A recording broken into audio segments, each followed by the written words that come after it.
Bonjour à tout le monde, que Dieu bénisse chacun. Le thème est le suivant, vivons dans la crainte de Dieu chaque jour. Et pour cela, nous allons lire deux passages bibliques. Le premier dans Colossiens 4, verset 5. Je lis, conduisez-vous avec sagesse envers ceux du dehors et rachetez le temps. Dans d'autres versions, les mis, conduisez-vous avec sagesse envers ceux du dehors en rachetant le temps. Le second passage se trouve dans Psaume 90, verset 12 qui dit, enseigne-nous à bien compter nos jours afin que nous appliquions notre cœur à la sagesse. Que Dieu bénisse sa parole. Donc, comme je l'ai dit, le thème c'est vivons dans la crainte de Dieu chaque jour. Bien-aimés, chaque jour que Dieu fait, nous sommes proches de l'éternité, nous sommes proches de la mort.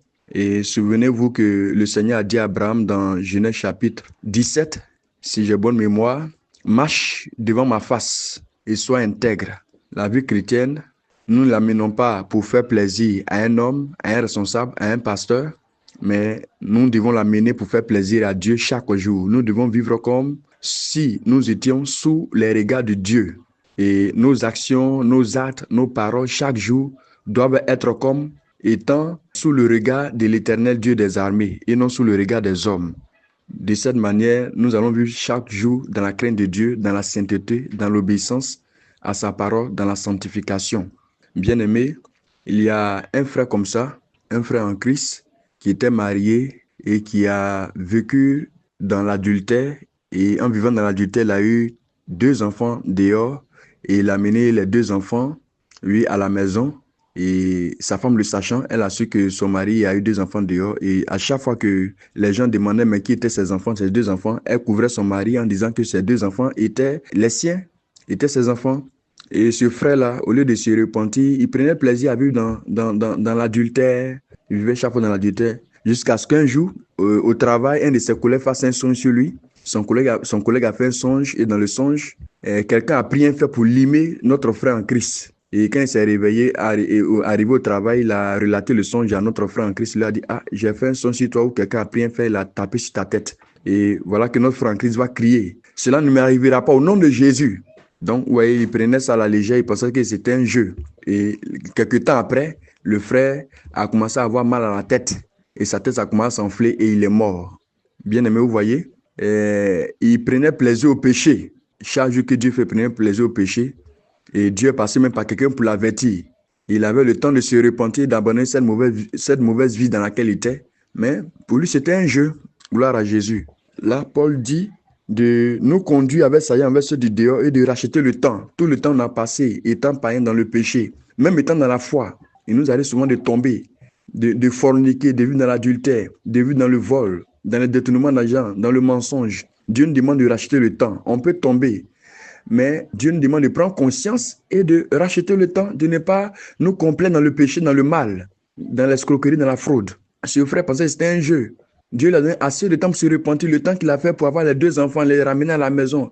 Mais il n'a pas compris l'exhortation du Seigneur. Il pensait que Dieu prenait plaisir à l'adultère. Bien-aimés, vous voyez, nous devons vraiment nous revoir. Voici un autre témoignage, un frère en Christ. Il était affecté dans une des grandes villes de Côte d'Ivoire et il suivait une formation et au service, il prenait plaisir à taper sur les fesses des femmes. Et il avait un collègue qui était, il ne savait pas que ce collègue aussi était converti et qu'ils étaient dans la même église, il ne savait pas. Et voici qu'un dimanche, les deux, ce frère qui tapait sur les fesses des femmes, des filles au travail, ils vont se retrouver à l'église dimanche et il est surpris, il demande au frère, attends, tu es converti, dit oui, tu es baptisé, dit oui, tu appartiens à cette église, dit oui. Et il va dire au frère là que fais comme si tu n'as rien vu au travail. Il ne faut pas dire aux gens qui tapent sur les fesses des filles au travail. Hein. Vous voyez comment c'est ridicule. Vous voyez, donc ici, le psalmiste dit, enseigne-nous à bien compter nos jours afin que nous appliquions notre cœur à la sagesse. La sagesse veut que à l'heure où nous sommes parvenus, les temps qui courent sont des temps mauvais. Dieu enlève son église de plusieurs manières. Il y a des gens qui meurent. D'autres meurent sans maladie. D'autres meurent avec maladie. D'autres meurent de façon subite. D'autres meurent par accident. On ne connaît pas le jour de notre départ. Bien-aimé, ce matin, peut-être que je ne parle pas à tout le monde dans ce groupe, mais je parle peut-être à quelques personnes qui se complaisent dans le péché, qui se complaisent dans le mal. Ils se disent que Dieu ne les voit pas parce qu'ils ne sont pas châtiés, ne sont pas punis. Frères, ne pensons pas ainsi. Ce frère, il ne savait pas que un de ses collègues était même membre de son église et qu'ils allaient se croiser un dimanche à l'église. Comment vis-tu au travail? Comment vis-tu à la maison? Comment vis-tu dans tes voyages, dans tes déplacements? Je me souviens aussi d'un autre frère en Christ, policier. Un autre frère, policier, ils ont été affectés à l'intérieur pour une mission. Il dit qu'il a été surpris de voir ses propres frères de la même communauté, de la même église, en train de forniquer, en train de chercher les filles par-ci, par-là. Et il l'invitait. Il dit, comment ça, il faut te mettre à l'aise comme nous. Il a dit, non, vous pouvez faire ça, vous pouvez forniquer. Moi, je ne suis pas appelé à forniquer. À ce moment, le frère n'était pas encore marié. Il a dit, non, vous pouvez faire ça, vous pouvez tromper vos femmes. Mais moi, je ne suis pas appelé à forniquer. Bien-aimé, tu n'es pas obligé de faire comme les autres. Ce n'est pas parce que tout le monde fornique au travail ou bien tout le monde fornique en mission que tu es obligé de faire comme les autres. Non. Il faut garder ta sainteté, il faut garder ta pureté. Bien-aimé, c'est très important. Je me souviens d'un autre témoignage. Un fondateur de camp de prière, un homme de Dieu, un pasteur. Il avait fondé un camp de prière quelque part. Et dans ce camp de prière, il avait croisé une femme, une belle femme qui était venue chercher Dieu, chercher la guérison. Il a commis adultère avec cette femme.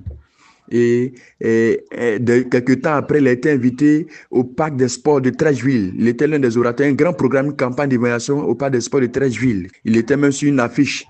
Et cet homme de Dieu-là, en entendant qu'il prêche, en entendant que son jour de passage arrive, il va croiser la même femme avec qui il a commis l'adultère dans son camp de prière. Ils vont se croiser quelque part dans les rues de Trècheville.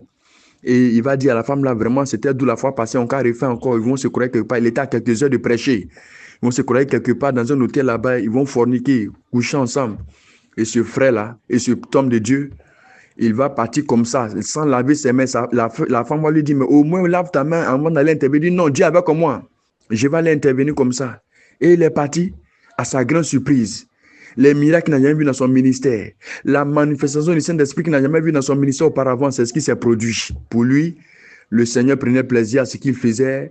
Dieu était avec lui. Il a commencé, il a prêché. Il y avait des manifestations dans la salle, des délivrances par-ci, par-là, des guérisons, des miracles. Il venait de forniquer avec une femme. Il ne s'était même pas lavé la main. Il allait prendre le micro, il allait prendre la chair, l'autel de Dieu. Quand bien même cette dernière lui a dit, au moins lave ta main, il faut te laisser un peu quelque part avant de partir. Non, Dieu avec au moins il est parti. Quelques temps après, voici, il va tomber malade. Et sa bouche va se fermer. Il peut pas, il est devenu muet. Il est tombé malade, vraiment malade, muet. Il ne peut pas parler. À qui il va dire, voilà ce que j'ai fait. À qui il va se confesser. Il ne peut pas parler pour dire non, voilà ce que j'ai fait avant d'aller monter sur la chair. Et dans la maladie, là, Dieu va le prendre. Et c'est cette femme avec qui il a couché qui va lui rendre témoin à l'église pour dire voilà ce qu'il a fait en réalité. Avant d'aller monter sur la chair, il a couché avec moi. Je lui ai dit, lave la main. Il dit non. Bien-aimé, les temps sont mauvais. Les jours sont mauvais. On ne sait pas quand Dieu va nous prendre, quand on va quitter la terre. Apprenons à bien compter nos jours et vivons avec sagesse. Quand je parle de péché, ce n'est pas seulement le sexe. Si tu vis dans le mensonge chronique, dans le vol, la fraude, l'escroquerie, les détournements d'argent, toi qui vis encore dans la querelle, dans beaucoup de choses, les temps sont mauvais. Conduisons avec sagesse. Les païens nous regardent, les chrétiens nous regardent. Souvent même des gens qui appartiennent à ta communauté, tu ne sais même pas. Ils sont dans la même communauté que toi. Ils t'observent au travail. Comment tu vis? Qu'est-ce que tu fais? Toi qui tapes sur les seins des filles à l'école, au travail. Tu tapes sur les fesses. Tu te caches pour les regarder. Un frère en Christ te voit, une soeur en Christ te regarde en train de convoiter. À l'école, en train de regarder les filles. Toi qui es enseignant, qui attouche tes élèves. Un frère là, un collègue là, vous appartenez à la même église. Toi, tu ne sais pas. Vous allez vous croire quelque part à un programme et tu seras surpris. Que Dieu nous bénisse. Que la crainte de Dieu nous habite chaque jour. Vivons dans la sainteté, dans la sanctification. Le Seigneur arrive et à tout moment, on peut mourir, on peut quitter la terre. On ne connaît pas notre jour. Que Dieu nous bénisse. Au nom de Jésus, j'ai prié.